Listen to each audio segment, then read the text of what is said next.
Good morning, good afternoon, good evening, wherever you happen to be. This is Wooten, and I'm back again. So please continue watching my stories or Scoville's. We're one and the same. Anyway, today's story, I'm going to have George tell it to you himself. The title is is A Strange Walk in the Park. Without any further ado, I will let George tell you the story.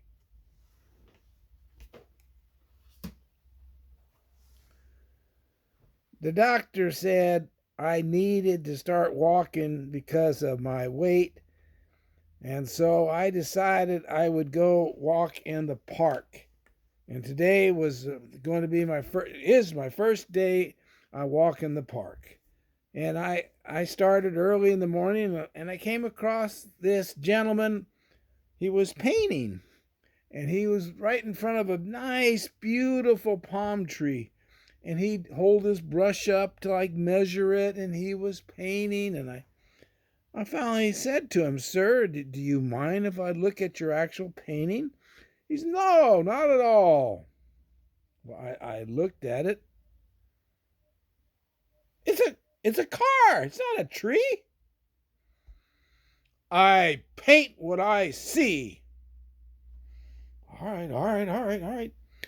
So I left this gentleman, and I started walking around the park. And then I observed a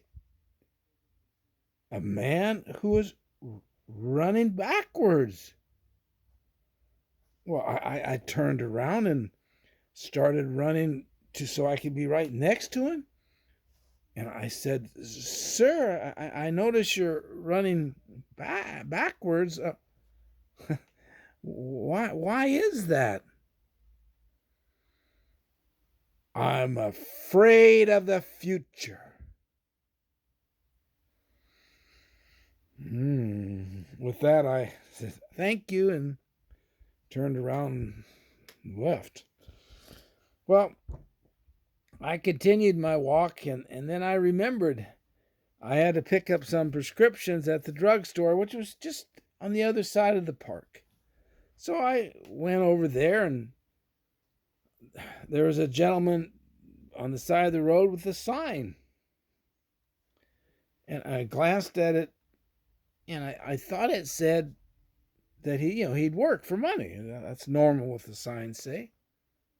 But then I read it closer, and I realized what it said was, "I'll do anything for money but work."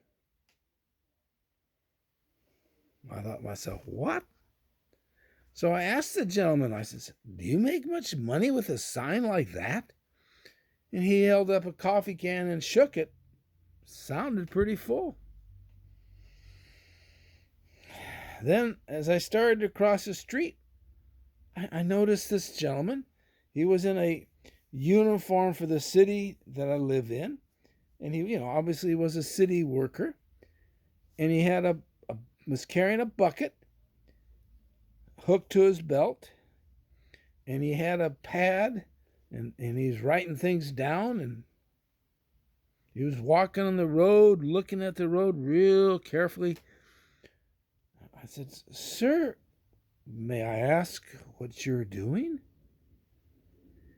He said, "I'm inspecting the road. Because we don't have all kinds of fancy new computer stuff and things to do the inspection, so we do it the old-fashioned way." I said, how is that?" "Well, you see, if a road is rough, nuts and bolts fall off of a car or a truck. And so we walk 1 mile of the road, and if we find more than 6 ounces of nuts and bolts, then the road needs to be repaired. If we find less, then we don't need to repair it." "I've never heard of that." "Oh, yeah, we've been doing this for years." Started back in the 1940s, during the war, when we didn't have anything. Oh, okay, well, I crossed the street,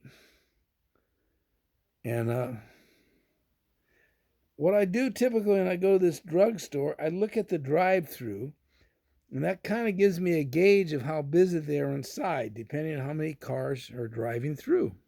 And, well, there weren't very many. But then I noticed this man standing at the exit of the drive-through. And he was holding a sign. This must be a day of signs. So I went up and I read the sign. If getting Prozac, please give me one pill. If getting Xanax, please give me one pill. I said, sir, I've never heard of anybody standing at the exit of a drive-through the drugstore asking for medication like that. Is it pretty successful? And he held up 2 vials of medicine and shook them. And they I don't know how many exactly they had, but they had quite a few. Well, anyway, that ends my walk for the day, and tomorrow I hope it's going to be just as exciting. Let me know about your walks in the park and what you have seen and found. I really would love to hear from you, and I'd love you to subscribe. Thank you very much. Thank you. Bye.